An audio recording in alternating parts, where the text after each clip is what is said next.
Hi, ich bin Anja und zusammen mit meinem Team hinter der Kamera haben wir uns gefragt, seit Gründung der Universität, wo waren eigentlich die Lieblingsorte der Studierenden und Mitarbeitenden hier auf dem Campus?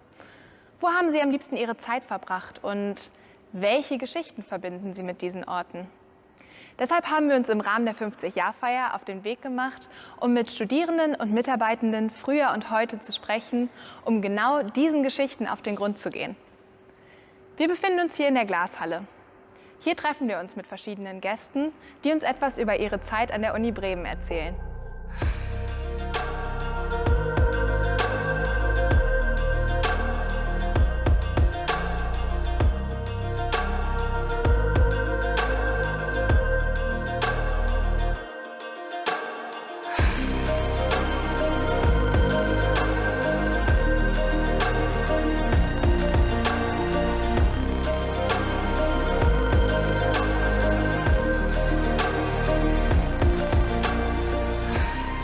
Ja, danke Saskia, dass du dir heute Zeit für uns genommen hast. Vielleicht beginnen wir einfach damit, dass du dich einmal kurz vorstellst. Ich bin Saskia und promoviere hier in der Biologiedidaktik zum Thema Gesundheitsbildung und genau, bin jetzt deswegen Alumni, aber noch immer an der Uni fest. Genau. Dann erzähl uns doch vielleicht ein bisschen was über deine Studienzeit. Ja, davor habe ich Lehramt studiert in den Fächern Deutsch und Biologie von 2014 bis 2019. Ist jetzt auch schon ein paar Jahre, aber noch nicht ganz so weit weg. Von daher fühle ich mich noch ziemlich zu Hause hier an der Uni. Und was war dein Lieblingsort während deiner Studienzeit? Während meiner Studienzeit würde ich sagen, war die Glashalle mein Lieblingsort. Das ist auch so das Erste, wo man vielleicht als Ersti reingelaufen ist. Ich erinnere mich noch ziemlich gut. Ja, dass mir direkt diese Plakate mal ins Auge gefallen sind und ich finde, das macht die Uni einfach aus. Also dieses offensive, Werbung machen nach außen hin, Engagement zeigen. Also da kommt gleich dieses Bunte irgendwie immer raus. Die Glashalle ist immer wieder ein Ort, wo vieles miteinander gefeiert wird, wo viele Leute zusammenkommen. Normalerweise ist es schon ein verbindender Ort. Ich erinnere mich zum Beispiel an den International Day. Der findet normalerweise immer alle 2 Jahre statt. Ich glaube, irgendwie in Abwechslung mit dem Open Campus. Und da ist die Glashalle einfach immer voll mit ganz, ganz verschiedenen Studierenden aus verschiedenen Fächern, aus verschiedenen Hintergründen, stellen ihre Projekte vor, ihr Engagement vor. Und das ist so, finde ich, die Symbolveranstaltung, wo alles immer zusammenkommt.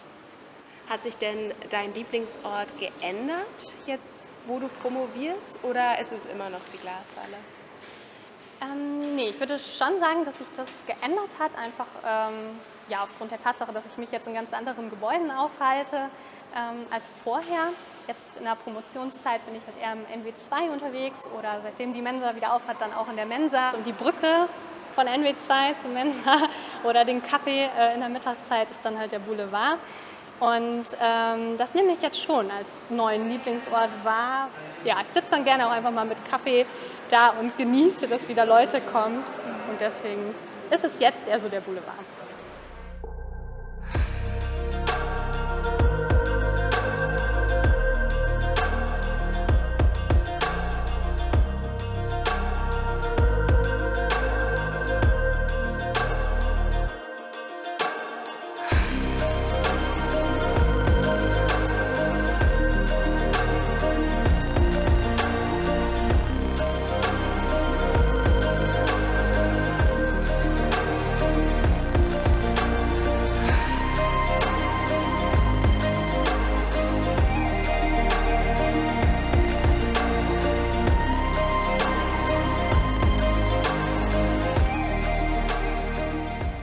Ja, super schön, dass Sie sich heute Zeit für uns genommen haben.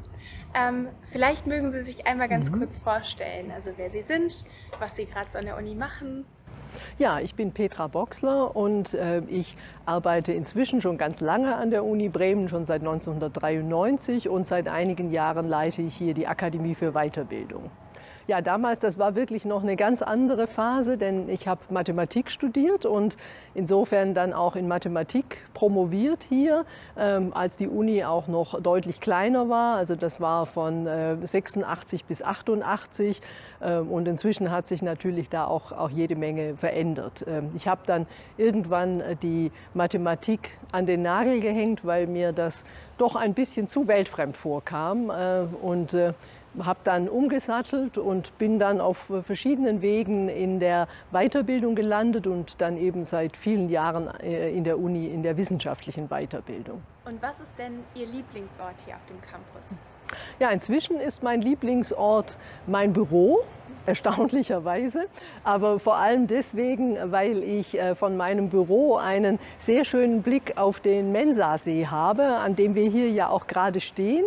Mein Büro ist da vorne, sodass ich hier immer sehr schön auf den See blicken kann und das ist einfach etwas, das kann einen dann zwischendurch auch entspannen, wenn man so den Blick dann aufs Wasser schweifen lässt oder auch dann die Natur in ihrem Wechsel im Laufe der Jahreszeiten dann erlebt oder wenn der See dann mal zwischendurch zugefroren ist im Winter. Also das ist einfach ganz schön und insofern ein guter Ort und ein guter Kontrast auch zur Arbeit.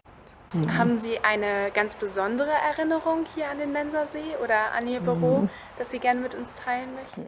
Also es ist schon immer wieder schön zu sehen, wie vielfältig dieser See auch genutzt wird. Also natürlich gibt es hier dann immer wieder Studierende, die hier auf dem Steg sitzend ihre Mittagspause verbringen, aber auch welche, die dann irgendwelche wahrscheinlich Experimente in der Biologie machen, die dann mit allen möglichen Gerätschaften anrücken und hier dann Wasser entnehmen oder Pflanzen oder ich weiß es nicht.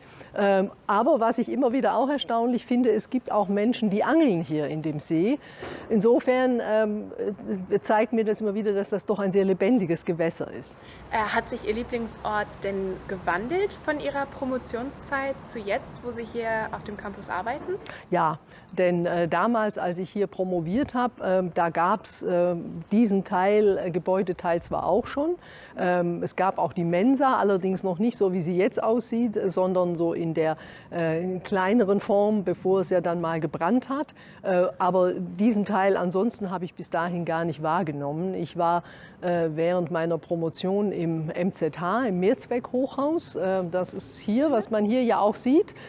Ich kann fast auf mein damaliges Büro blicken. Das war nämlich in der 6. Ebene. Und dort hatte ich jetzt nicht so einen spektakulären Ausblick. Also zum einen war es dann da so, dass natürlich noch nicht so viele Gebäude ringsherum standen wie jetzt. Also da hat sich wirklich einiges geändert. Aber was da ganz schön war damals, es gab auf dem Flur so eine Sitzgruppe und da haben wir dann immer so nachmittags trafen sich da die anderen Doktoranden, in dem Fall waren das alles Männer, ich war die einzige Frau und ich, wir trafen uns dann da so zu so einer Kaffeepause und ich weiß, da war es dann auch so, dass die Kommilitonen dann da immer erzählten, wie weit sie gerade bei Tetris gekommen sind. Was ist so die prägnanteste Veränderung am Campus, die Sie wahrgenommen haben seit der damaligen Zeit?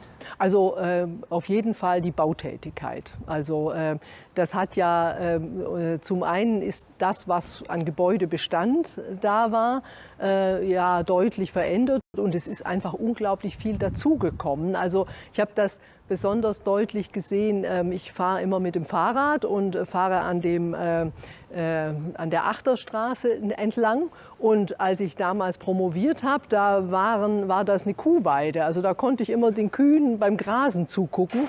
Und jetzt ist das alles Technologiepark und zugebaut. Und das gilt ja nicht nur dort, sondern das ist an ganz vielen anderen Stellen auf dem Campus auch so. Ich könnte mir vorstellen, wenn ich heute noch mal promovieren würde, dass ich sicherlich dann gerne mal zum Beispiel mich auf einem von diesen roten Dickinson-Chairs, die da jetzt an verschiedenen Stellen platziert sind, niederlassen würde. Aber solche Dinge gab es damals nicht. Also das schien nicht wichtig zu sein oder... Insofern, das ist sicherlich auch etwas, dass sich das noch verändert hat, dass wirklich auch geguckt wurde, wie kann man das auch ein bisschen schön machen. Also damals war ja nun auch alles noch so, der Beton, der graue Sichtbeton aus der Bauphase und ja, und das fand man damals, das war eben so, mit Graffiti drauf an allen möglichen Stellen und das hatte dann zu reichen.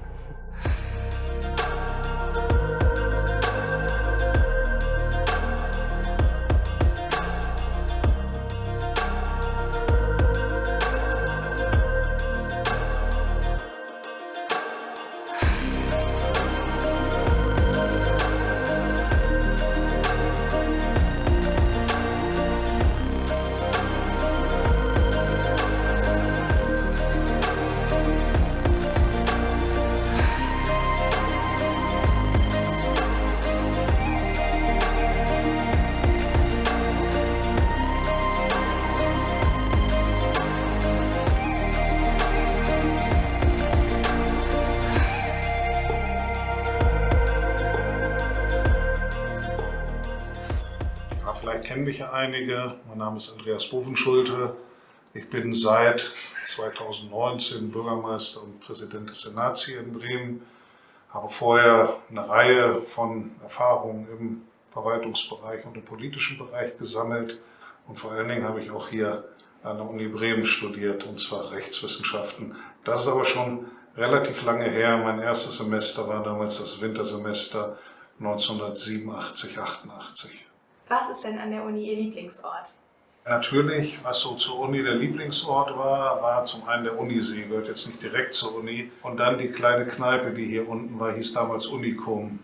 Nicht, dass wir jetzt da so viel getrunken hätten während der Studienzeit, aber das war auch ein Ort, wo man die eine oder andere Stunde gesessen hat. Aber letztlich war dann doch meine Entscheidung klar. Lieblingsort war die Asta-Etage, weil das für mich insbesondere in den ersten Jahren des Studiums der Ort war, wo ganz viel stattgefunden hat, wo ich ganz häufig war, zum Politikmachen, zum Abhängen, zum Reden und in gewisser Weise, so schrecklich wie es ist, war es doch immer mein Lieblingsort.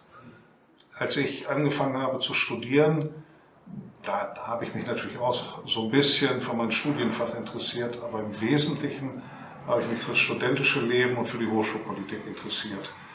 Und das Zentrum der Hochschulpolitik war nun mal der Asta und die Asta-Etage.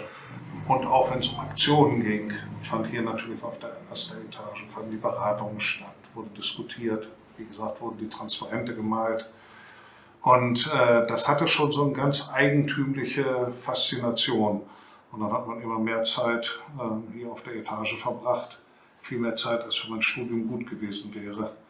Das musste ich dann hinterher aufholen durch intensives Üben vor den Prüfungen. Aber während der ersten Semester habe ich viel Zeit hier auf der ersten Etage verbracht.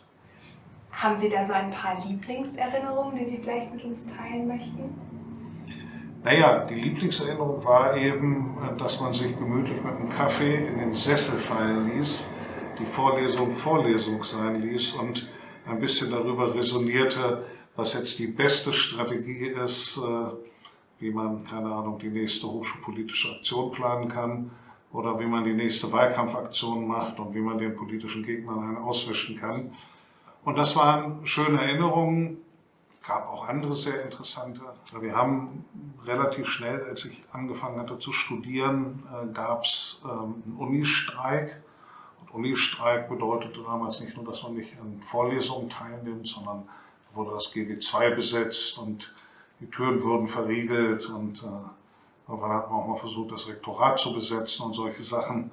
Ob das besonders effektiv war, weiß ich nicht. Aber das war natürlich durchaus wild romantisch, wenn man dann da übernachtet hat im GW2 und sich einen vorgeräubert hat, was man jetzt für tolle Aktionen macht. Und klar, dann waren die Gitarren dabei und es wurde ein bisschen gemeinsam gesungen oder auch das ein oder andere Getränk zusammen eingenommen. Sie sind ja so ein bisschen jetzt schon durch den Asta durchgegangen auf dem Weg hier zu unserem Raum.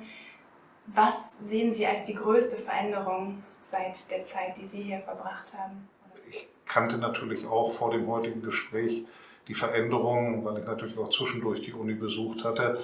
Aber es beeindruckt mich doch immer wieder, wie weitreichend die waren. Also damals die Asta-Etage oder hier der zentrale Bereich des GW2, da gab es keinen Glaskasten. der das umfangen hat. Da gab es auch keine Straßenbahn, die hier lang gefahren ist. Der Uni-Boulevard war noch überdacht. So ein bisschen von der Anordnung der Räume. Jetzt sehe ich hier in einem Raum Klavier stehen, das gab es bei uns nicht. Ich habe aber den Eindruck, in den Räumen, das ist genauso chaotisch wie damals, das hat sich nicht geändert. Die Wände sind, Graffiti kann man nicht sagen, sondern von den zahlreichen Versuchen, Transparente zu malen, die haben sich auch an den Wänden niedergeschlagen. Die Zeichnungen haben sich geändert, die Inschriften haben sich geändert, die Farben haben sich geändert, aber die Anmutung ist genau die gleiche wie vor 30 Jahren, das muss man eindeutig sagen.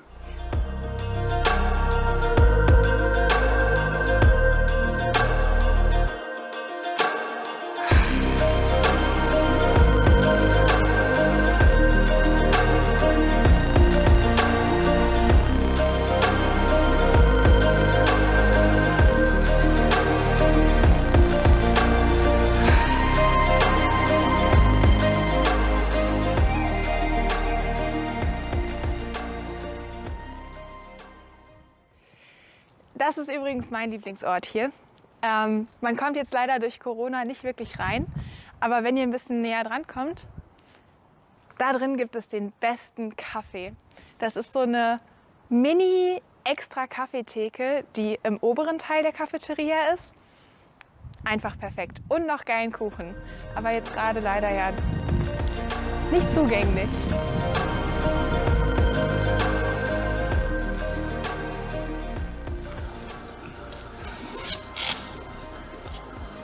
Lea? Ja? Was ist eigentlich dein Lieblingsort an der Uni? Mein Lieblingsort, den kann ich euch zeigen. Kommt einfach mit.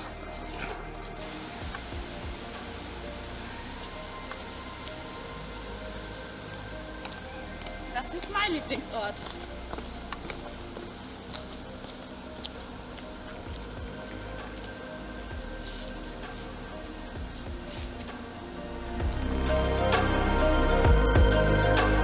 Jetzt fehlt eigentlich nur noch Hannah. Du hast recht, Anja. Hey Hannah, was ist denn dein Lieblingsort? Hinterm SFW. Komm, ich zeig euch das mal.